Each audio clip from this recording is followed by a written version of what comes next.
Hey babes, Laura here. Welcome to BJJ Babes episode 7. This week, we're switching things up a little bit. I've got Mike from Unorthodox Nutrition as our guest this week. So, taking a break from women's stories to talk to a nutritionist with a focus on nutrition for people in combat sports. And what's interesting is that Mike, even though he is a male, he works with a 70% female client base. And so he has a wealth of knowledge with regards to nutrition in general for BJJ practitioners. But because he works with a lot of women, he's got some good insights on nutrition for female athletes. And what was really interesting, we had a great discussion of body positivity and getting women to think of food as fuel. You know, he has that large female client base and he also has a daughter. And so his thoughts on that were pretty insightful. He brought up in the early 2000s how much body shaming there was around women and calling Britney Spears chubby. And it brought me back to the fact that that was the time I came of age. And I saw that. I saw women's bodies being heavily scrutinized. And it's still a struggle for me. But jiu-jitsu has really helped my relationship with my body, because instead of thinking about what the number is on the scale, I want to be able to get through multiple rounds without gassing out. I want to be able to move my hips from the bottom to escape a bad position or try for a submission. And so my relationship to my body is different. It's about how I can use my body to make it work in the way that I want it to work. And if it means the number is higher on the scale, that's okay. He brings up a point. It's one of my favorite quotes and one I've come back to since we've taped the episode, which is that you don't actually care what you weigh. And he said, if I had a magic wand and could give you the body of your dreams, but when you step on the scale, you'd weigh 500 pounds, would you take it? And I absolutely would. You know, it's not about the number. I remember back when I used to weigh under 120 pounds and I was so weak. I had no strength. I couldn't get through a fitness class without almost passing out, versus now I will do strength training in between training sessions and I'll do crunches and I'm like, my abs don't even hurt yet. I need to keep going. So I weigh about 20 to 30 pounds more than that now, but I am so much fitter. So I think that point is really well taken. We also talk about weight cuts versus weight loss, and I didn't realize the distinction until we talked about it, including talking about how to drop a weight class safely if you're looking to do that.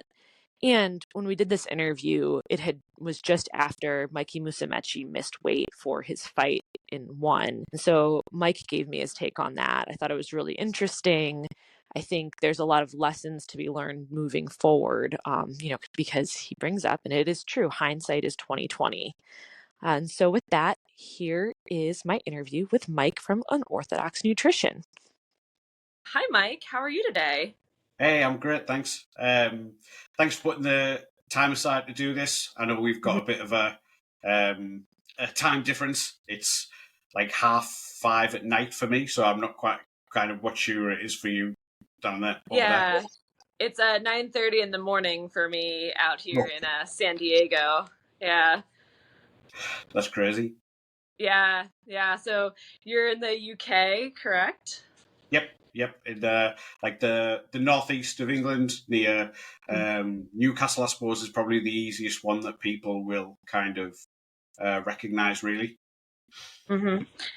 And so you're with Unorthodox Nutrition. So if you want to take 2 minutes to introduce yourself to the viewers and listeners, kind of who you are, what you do, all of that. Yep. So I have a company called Unorthodox Nutrition. And I specialise in nutrition planning and coaching for athletes, which is predominantly combat sports. So MMA, jiu-jitsu, Thai, boxing, all that kind of thing.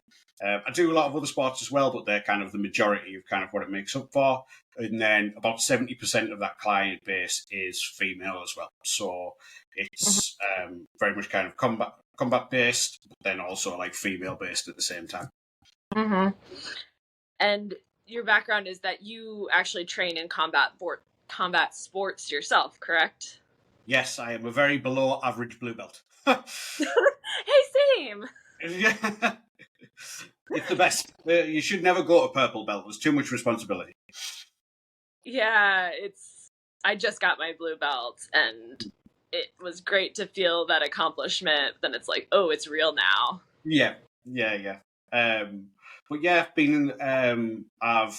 been in this, like, Unorthodox has been going for 16 years next year. So, and for quite a chunk of that, I've been like in and training, like in and out training and things like that. So, currently coming back from a bit of a knee injury, so I'm hoping to test drive it this week, and hopefully we can get back on the mats and rolling.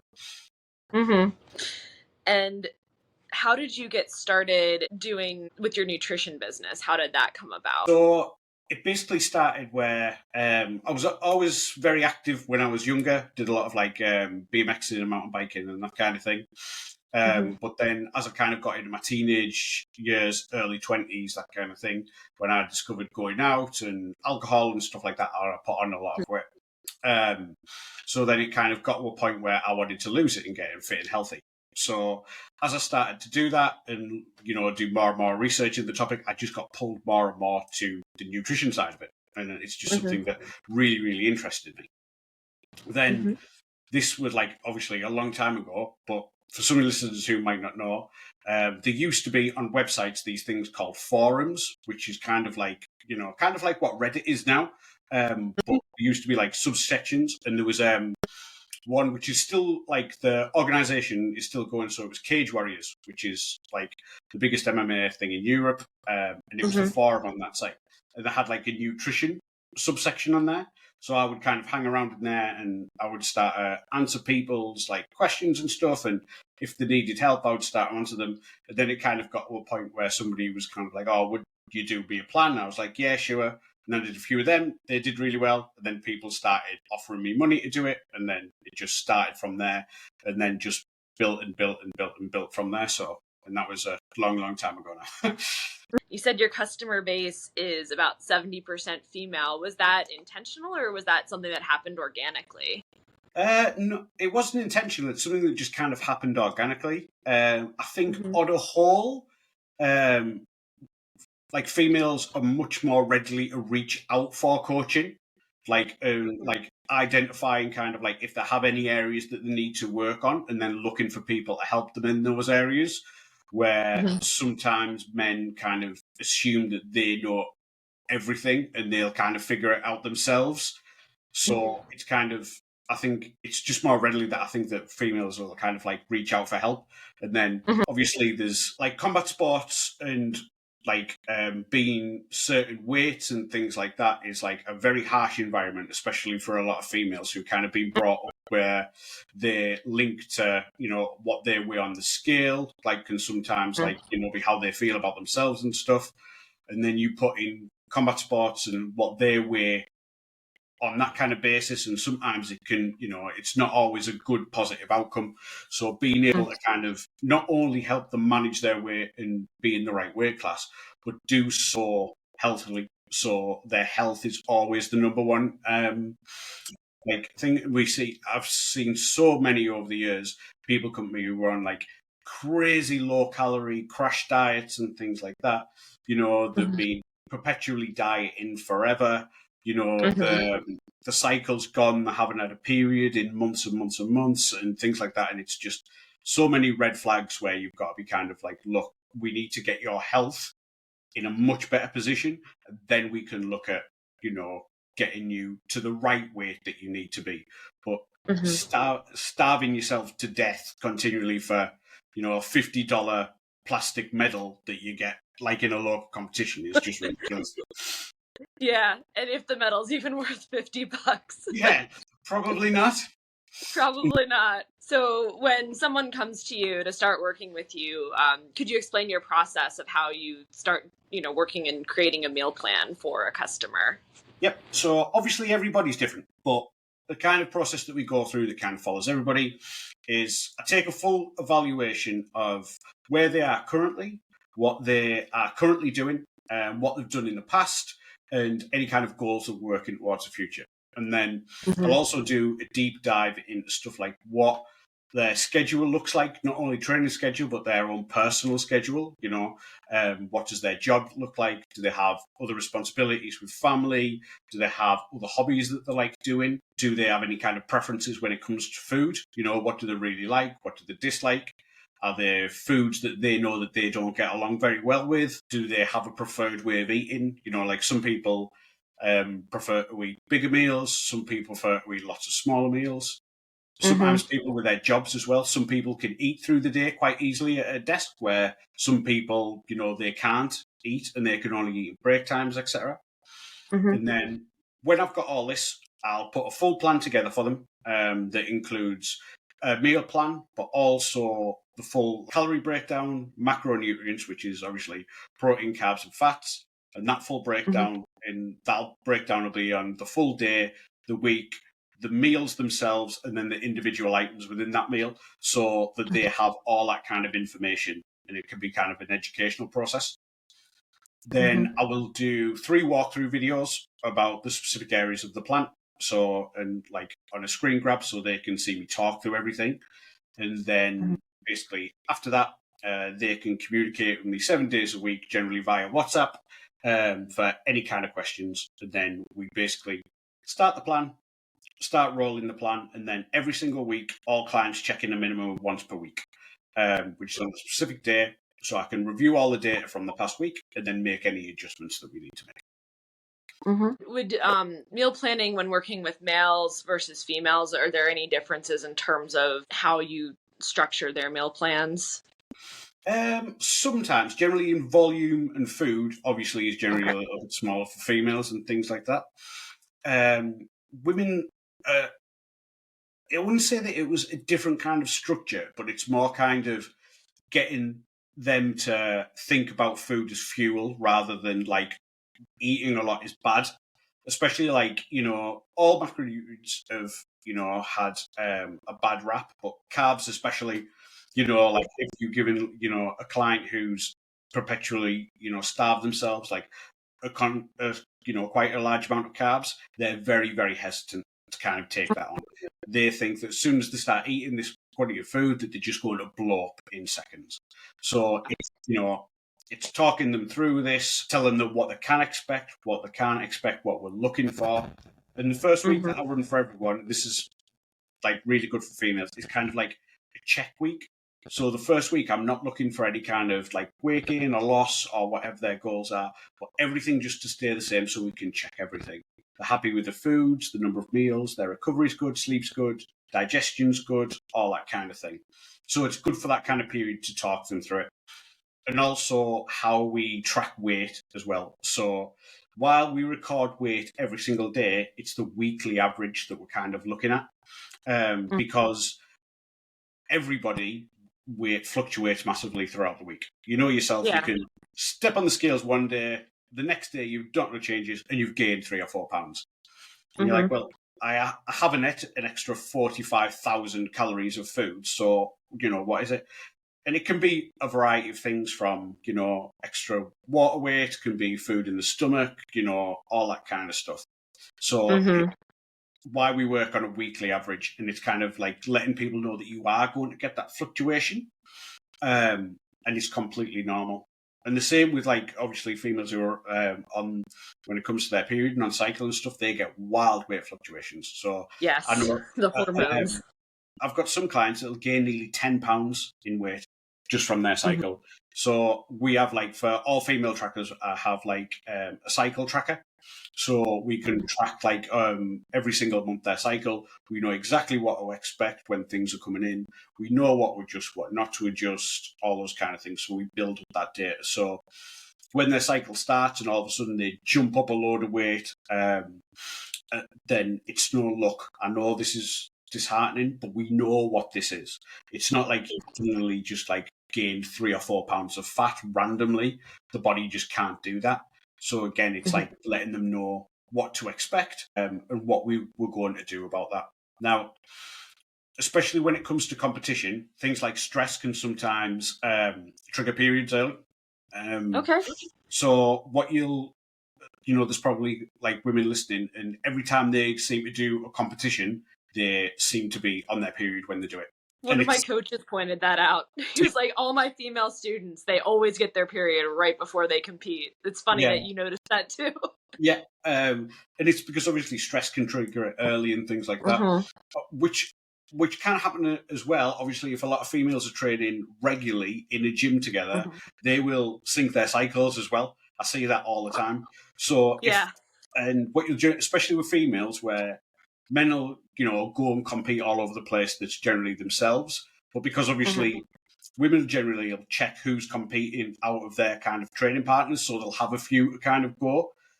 And then if Mhm. they're all synced, they'll all go to the same competition and they'll all find that the cycle started. So it's a very common thing. Yeah. Mm. Yeah.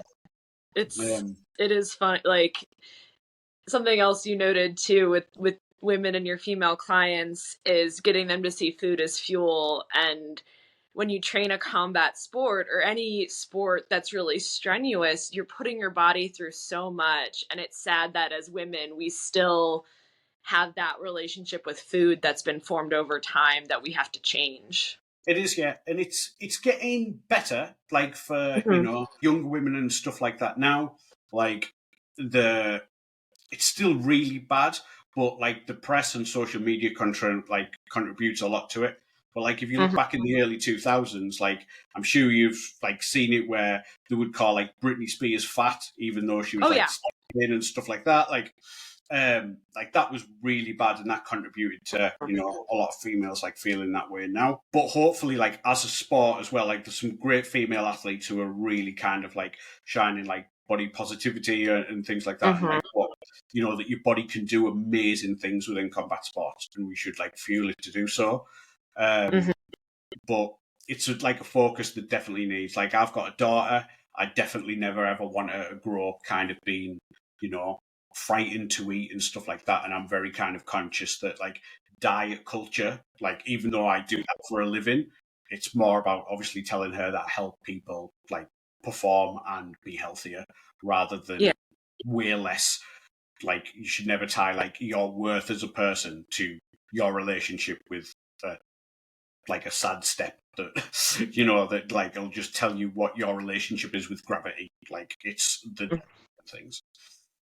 Yeah, that was something training jujitsu, you build more muscle. And I've seen the number on the scale. I used to be a certain weight and fluctuate within a certain band. And I've gone up like 2 bands and Yeah, having to just understand my body composition has changed, and that's normal. And it's yeah. not the number, it's the fitness. Something that I say to a lot of clients is that you don't Mhm. actually care about what you weigh. So if I had a Mhm. magic wand and I could be like, right, I can give you the body of your dreams, however you want to look, what you consider is your perfect like avatar, I can give you that. However, whenever you step on the scale, it will say that you weigh 500 pounds. Like 99.9% of the time, they will go, yeah, fair enough. But they don't actually care then what they weigh. They care, they've Yeah. just linked those things together. So what we need to kind, especially in jiu-jitsu, Mhm. get away from less is better. And that's in both genders as well. There is this kind of thing that weighing less and competing at the lowest possible weight category is the best option. Excuse me. Mhm. Um, but that's not the case at all. It's the right weight class where you can perform the best. We see Mhm. it all the time, especially females, where they will be absolute killers in the gym and have it like so good, but then a competition comes up, they savagely diet themselves, and then when they go Mhm. to compete, they're like, "That wasn't me out there. Like I didn't do anywhere near of what I know I can do." And it's because a competition is an opportunity for you to showcase the skill that you've been built up.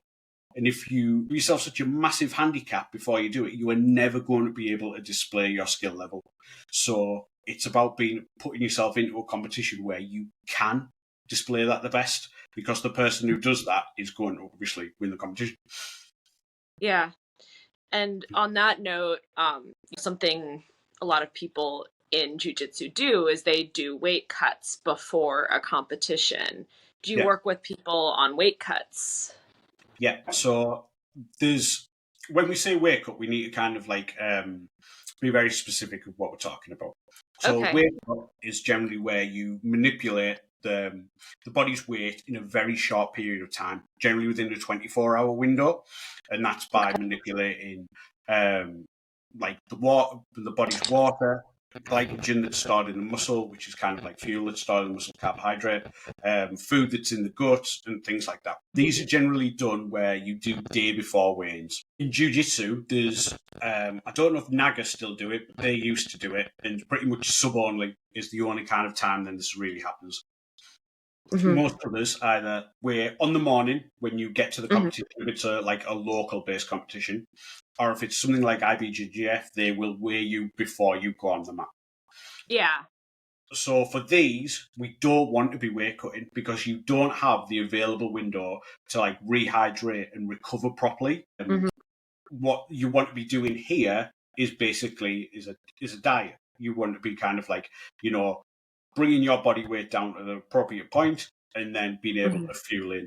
So ideally, if you were competing in IBJF and these competitions regularly, you probably only want to be 4 to 6 pounds maybe over that as you're kind of in the gym. So then you can quite easily bring that down and be able to compete very, very well there. Yeah. And then the other ones they're much more for like sub-onlys, big shows, MMA and that kind of things. That they're a lot more in that kind of end. I didn't realize that was the difference. Yeah. In like the 24 hours versus the sustain, like, because when I've had teammates who have done weight cuts, it's, they're trying to lose weight, but they're doing it over a week or 2 weeks versus 24 hours. We kind of in jiu-jitsu say a weight cut, and it comes from like wrestling and things like that. It's a phrase that kind of encompasses all these things. But sometimes people can get confused. And I've seen people who start to do like weight cut tactics, limiting water and things like that, or doing water loading like 2 weeks out from the competition and things like that. And it's like, this is going to be ineffective for what you want. And you are just putting yourself in a bad position and ultimately really like risking your health. If someone was going to try to drop a weight class and they wanted to do it using a diet versus a weight cut, and let's say, so use myself as an example, I just realized, so I'm going to be speaking imperial, and I understand you might be thinking metric. It's okay. I can do both because I work with clients from both. I've just got to provide if I'm speaking in somebody who does kilograms or somebody who works in pounds. So it's okay. I can do both, thankfully. Yeah, we're so backwards in the US. We all learn the metric system in school, but our whole infrastructure is set up on imperial. So our mindset is in that.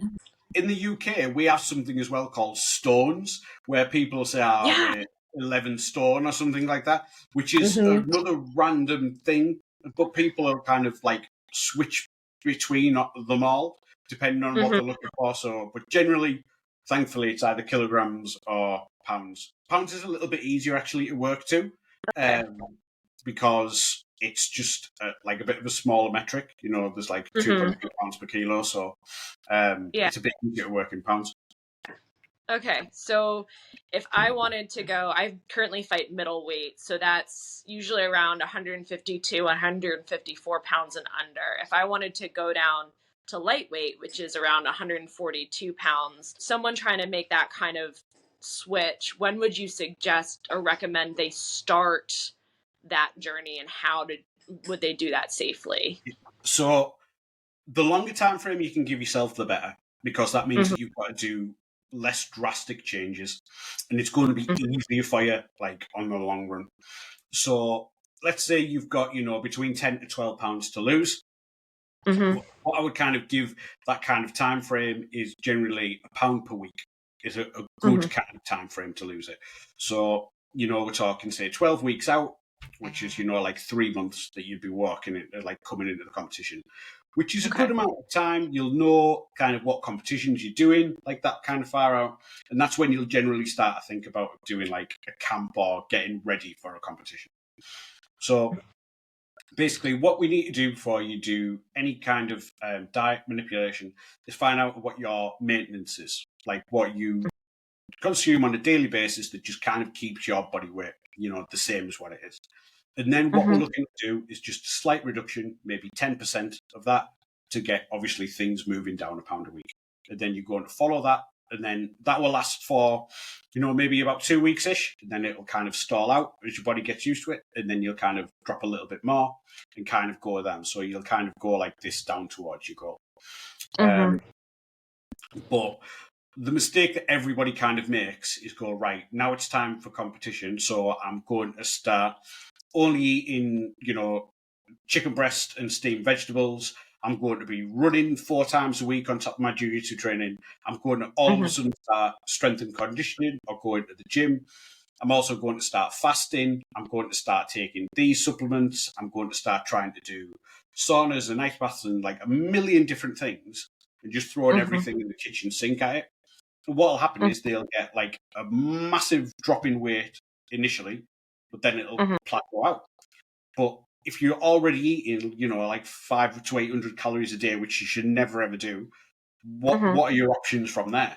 Your options are either eat less or do more, and you've just dug yourself into a ditch that is so hard to get out of, which so many people do, unfortunately. And I think a big deterrent for me on that, and I'm not a nutritionist, but just from lay knowledge and a little bit of education, is that also messes with your metabolism. So you're just screwing yourself long term for the short term. It is, yeah. Like your body is quite clever. You can trick it in like the short term, but it catches up eventually. So basically, if you lower your caloric intake, so how much food that you're eating, you will get the weight off for a little bit till your body starts to catch on to it, and then it will just lower your metabolism to do that. Now, it will either do that basically by lowering it itself or reducing your activity that you do. So it will do things like it'll stop you fidgeting as much.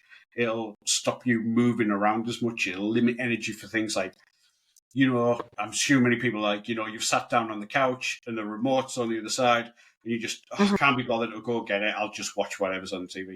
It's like your body limiting this kind of movement that you're doing. So that's why it's important not to do massive drops initially, because when that kind of comes, you can do another adjustment to get things moving again. But if you've already made a massive adjustment like this, then you've got nowhere to go. So and that's when people start to panic and do stupid stuff like running with sweatsuits on and all this kind of stuff. So you want to do it a little bit so you can kind of trick your body like a little bit at a time. Okay, interesting. And then going to a weight cut, is there a way to safely cut weight? Yeah, so I've got to kind of say this, that weight cutting is very, very dangerous. Like it has killed people. Like it has killed, much, much more people than MMA ever has or ever will. Like it is very, very, very, very dangerous. So if you're going to do it, please do it with, a professional that knows what they're doing. This could be your coach. It could be, a nutritionist or a dietitian or something like that, but somebody who knows what they're doing. So what we're looking to do during this period of time is, and this is very individual for people, is what we're looking to limit the amount of carbohydrates that you're eating during that time. You will generally move like fat up the amount. So we're not actually eating less calories. We're just manipulating what we're eating. We will then stop eating things like fibrous veggies and things like, broccoli and beans and peas and things like that, and really limit foods that are very slow digestion, such as red meat and things like that. We want a kind of things very easily digested, very quickly digested, and nothing kind of sitting around in your digestive tract for a long period of time. And then what we'll also do is manipulate the water that's in basically in your muscles. So when you eat carbohydrates, your body basically turns it into glucose to use like in your bloodstream as energy. What it doesn't use, it will then store something called glycogen, which it will store in your muscles and your liver. And you can store quite a bit of weight doing this. So basically, when you eat a low carb diet, for a lot of people, they'll notice a big drop in weight. And that's because they are losing water and glycogen out of their muscle, which they then burn off for, energy. So what we're looking to do is manipulate the body through, a water cut by basically increasing water to like a certain amount, depending on the individual, and then stopping it and coming off. And then your body flushes the water out of your system. This is a very simple way that I'm trying to describe how it does it. Okay. And then during this time, you'll probably see a lot of MMA fighters will do things like hot baths or saunas and things like that, just because they're trying to sweat as well. Now, sometimes that you do, obviously, this is a method that you can do. I've generally found that women don't recover as well as men when it comes to things like sauna, especially. Baths aren't too bad, but they just can't seem to recover very, very well after having like harsh saunas. And I would much rather just water cut females rather than doing hot baths and things like that. So the least amount that we can do, the better, because it just doesn't cause as much impact on it. And then what you need on the other side after you've made weight is a correct like rehydration strategy to put all the fluids, electrolytes back in your system, and then fuel the body up over the next 24 hours to, be like a specific weight and be able to like have lots and lots of energy. So what you generally see is people, after the weighed in, they may come like competition time, be like 15, 20 pounds heavier than what they are weighed in. That's because obviously they're fueled and rehydrated back to a certain level. Interesting. And we touched base on this prior to recording, and recently in the jiu-jitsu world, we saw Mike Musumeci not make weight at the one championship, and it seemed like he was bulking for one opponent and then last minute had to do a cut. So I'd like to hear your thoughts on that. So somebody sent me, obviously, when they saw that he missed weight, and was like, what do you think of this? And initially, I'm always kind of like, if you miss weight as a professional, it's just being unprofessional. It's a part of your job that you need to do. So, and obviously, Mikey's very, very well known for being like a jiu-jitsu like professional and being someone that a lot of people look up to in the sport. So as I start to look into this, basically what has happened is, not that I know, on the information that I've been able to find out, is he was increasing his body weight and bulking to fight Kai Rutullo, which we all wanted to see. That's an amazing match. Yeah. Obviously, Kai had to pull out, and then they've offered him someone else, or I think Mikey actually asked for somebody else. But obviously the problem with that is that he was, I think, 20 pounds less than what he currently weighed. So he volunteered to do the cut. They didn't make him do it, as far as I know. He actually volunteered to do it.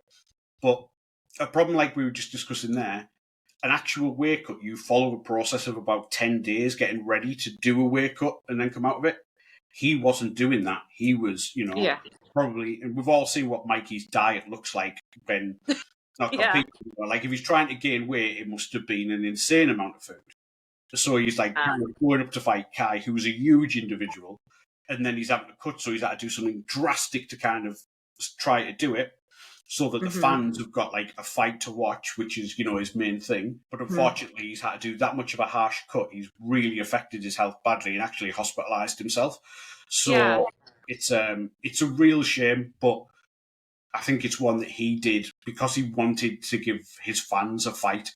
I definitely don't think anybody thinks, badly of him or that he's missed weight, or it's definitely not one of those circumstances at all. Yeah, I agree. I think Mikey, he's just, as a fan and casual observer, he really loves jiu-jitsu. He loves the fans. He wants to do right by the sport. And it seems like in trying to do that, he endangered himself. And I kind of put it on one in that, yes, they didn't make him do this. He accepted it, but they should never have put him in that position. I agree with you. I think obviously they didn't, force him to do it. He volunteered to do it. But there is kind of, and it's the same for all organisations, a duty of care that they have to the athletes. Athletes want to compete, and they'll do Yeah. everything they can to compete, but Mm-hmm. there needs to be kind of checks in place to prevent this from happening. Now, one championship are actually one of the better ones for this, because how they do their weight cuts is you can only put on so much weight after the weight cut. You have to be within a certain distance in fight week. You also have to pass rehydration tests, so you can't do like normal weight cutting, etc. So they're normally one of the better ones for athlete well-being. So it's just a shame how it's kind of a perfect storm of horribleness, to be honest.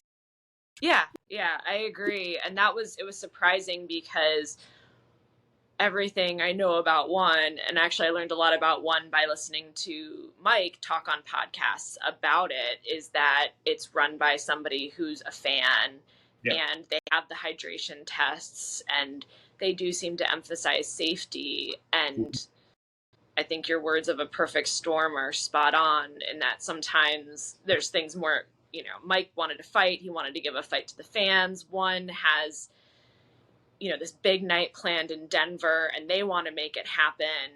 Yeah. And there's a lot of money on the line, but he's also their star on the jiu-jitsu side of it.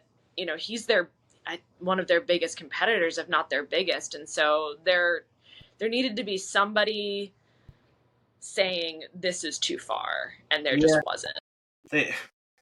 Like I say, it's easy to look like hindsight. Hindsight is 20/20, isn't it? That's true. But ultimately, he wanted to compete. They wanted him to compete. He is their biggest jiu-jitsu star. He's on an unbelievable tear at the moment. He's made really short work of some incredible jiu-jitsu players. So to see him versus Kai, who's obviously much, much bigger than him, and one again, just an incredible athlete. We've seen their performances at CGI and stuff like that. There's a lot of eyes on jiu-jitsu at the moment following CGI and things, so maybe a bit too much pressure was maybe put on them, but I don't know. I'm not sure. Yeah, it's hard to say. We're obviously hindsight's 20/20, and we're kind of looking at it with the limited information we have. But I guess the takeaway is we don't blame Mikey, and hopefully a lesson can be learned here to make things safer moving forward. Yeah, I think it's something that, again, it's a part of the sport. Weight cutting, it always will be. Unfortunately, it's probably never going away. But I think it's one of the things where people need to look at it and weight cut appropriately. I think, again, this was a bit of a freak accident, but we do see plenty of bad weight cuts and horrific horror stories and things. So hopefully not too many in the future. Yeah, hopefully not. What advice would you give to someone who's training, competing, but this isn't their full-time job? They're kind of a hobbyist, amateur, competitive hobbyist in terms of maintenance, nutrition, and then making weight when they do compete. Yeah. So when it comes to let's say, a serious hobbyist, how we would kind of categorize this person. When it comes to competition, they're generally in two kind of camps. They are either one who compete a lot to get competition experience, because competing in of itself is a skill. Get used to it, to have a game plan, to, deal with competition day and nerves and all those kind of things is a skill in itself. So there's generally people who want to compete a lot to get, time in the competition circuit. And then there's people who are only looking to a couple of select competitions per year. And they're generally the bigger ones, the Worlds, Pans, European Championships over here, the big IBJJF events, ADCC, things like that. So for this person over here, I would recommend not weight cutting at all. Get yourself to a point where you're eating, you're in a good, healthy place.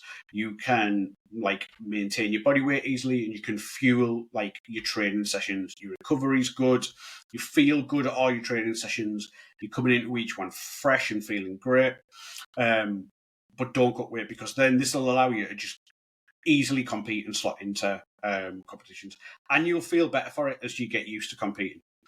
Now, the ones over here where you go into bigger competitions is where we might look at maybe doing, diets and weight cuts for them, because you might be wanting to fit in certain weight classes that gives you like the very, very best example.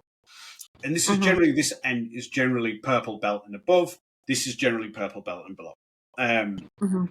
Now, the advantages that you get from weight cutting and being in a lighter weight class at this end won't make much of a difference to you.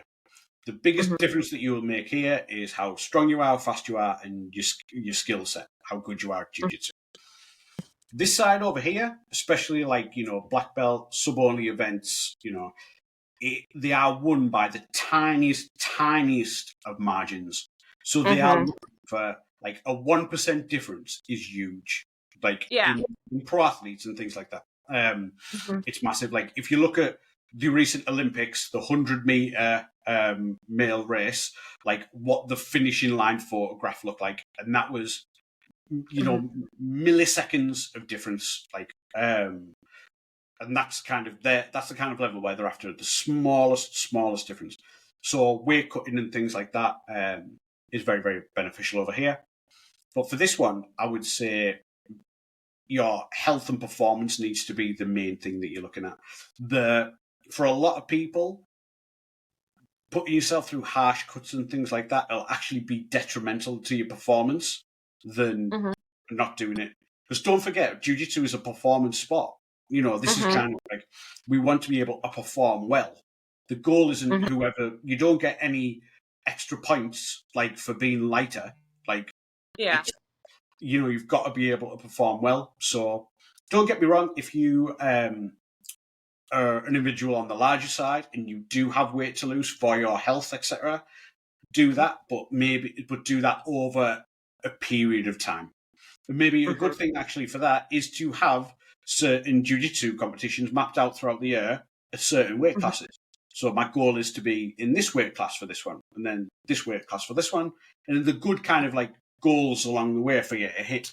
But yeah, that's how I would kind of categorize it really, so people can be the healthiest and get the most out of their jiu-jitsu.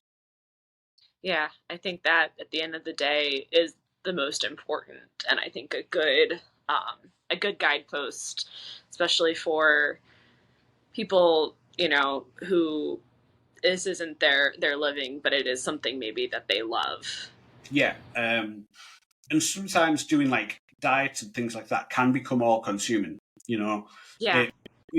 At certain levels, it might mean that you can't go out for dinner with loved ones, social events, certain things with your kids, like all that kind of thing. Like sometimes that trade-off isn't worth it.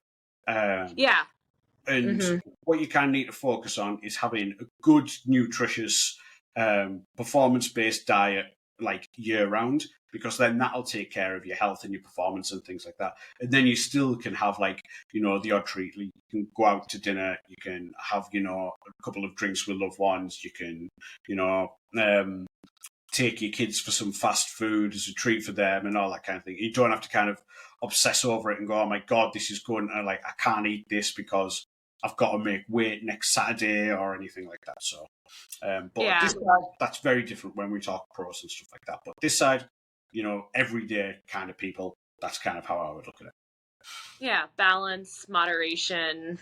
Yep, absolutely. Name of the game. Yep, the things that is dead easy to say, but very hard to actually do. Yeah, absolutely. Because human beings are terrible with balance, like absolutely. We don't want to have one cookie; we want to have all the cookies. If you want to see how far like removed you are from reality, check out what is an actual serving size of peanut butter.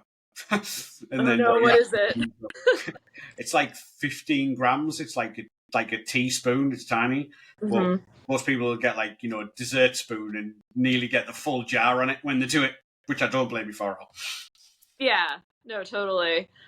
Something I've found with myself too is that like I don't know that I could ever be on that side of it with like the more professional side, because if I restrict myself, and say I can never have ice cream or I can never have chocolate, Yeah. then all of a sudden I have a bad day and I eat like a whole pint versus if I give myself like a piece of chocolate a day, I keep it maintained. So, firstly, let's be honest, everyone eats the pint of ice cream. There is no one out there who just has a couple of scoops of ice cream. Even if there are, these people are psychotic and should be studied. So everybody eats the pint. Now, a good way to kind of think about restriction is kind of like a pendulum. So the more that you pull it this way, so the more restrictive you are, at a certain point, the more it's going to swing back the other way. So if you were like, don't eat any chocolate or ice cream or basically foods that you really enjoy. That are really, at a certain point, something's going to happen and you're going to snap and you're just going to eat everything that can't outrun you. But if you restrict yourself a little bit, then have like a bit of chocolate or an ice cream, once a week or a couple of times a week, the swing isn't that much. So it doesn't utterly like derail any kind of progress that you were trying to make. Now, people kind of fall into two categories when it comes to having treat food, chocolate. There's some people who, like you say, can have, a couple of bits of chocolate or a chocolate bar or a little bit of ice cream, and that's it, they're fine. They can have that moderation and they're great.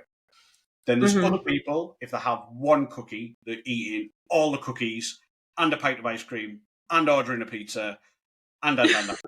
So this is most people, by the way. So the key here is to, when you're doing it, kind of make sure that you're doing it, like on a night, or you're only going to do it for certain occasions and things like that. So you can only kind of, like, if you're going to do it for, a certain amount of time and then kind of like stop, go to bed, and then get back on it the next day. Which for some people is very, very hard to do. There's a lot of stuff coming out like where Ozempic and things like that is really helping people. Those kind of things, but that's like a different conversation altogether. But yeah, so I would just kind of like, if you are going to try and eat like treat food and things like that, maybe have it on a night and have it as like your last meal of the day, and then you can kind of go to bed and then wake up and then resume normal service as it was. Okay, very, very interesting. So with that, I've got one final question for you, which goes more on the side of the BJJ practitioner. I ask this of all my guests. If you had one piece of advice for someone just starting Brazilian Jiu-Jitsu, what would you tell them? So it's a piece of advice that my coach gave me, and he says all the time, which I think is a great piece of advice, is whoever's breathing hardest is losing. So the biggest thing that we all have to get over is our ability, when we start jiu-jitsu, to relax, when we're rolling and things like that. It's such a foreign thing to so many people when they start, that everybody is so like tense and, like just going absolutely ham at it and things like that. The person who can relax, regulate the breathing, will make better decisions and, calculated decisions, and ultimately kind of do better. So if you can kind of be mindful of your own breathing when you're training, then chances are that you'll be doing a lot better. That's what I would kind of say from a training perspective. Very true. Yeah. Well, Mike, if the listeners want to find you, find out more about your services, educate themselves, where can they find you? You can find me on my website, which is unorthodoxnutrition.co.uk, or on any social media platform, which is just Unorthodox Nutrition. If anybody's got any kind of questions where, I've touched on the topic that they want to know a little bit more about, or they have their own like specific circumstances where they could really just kind of need a bit like pointing in the right direction or whatever, just send me a DM. I'm always more than happy to help anybody. Okay, fantastic.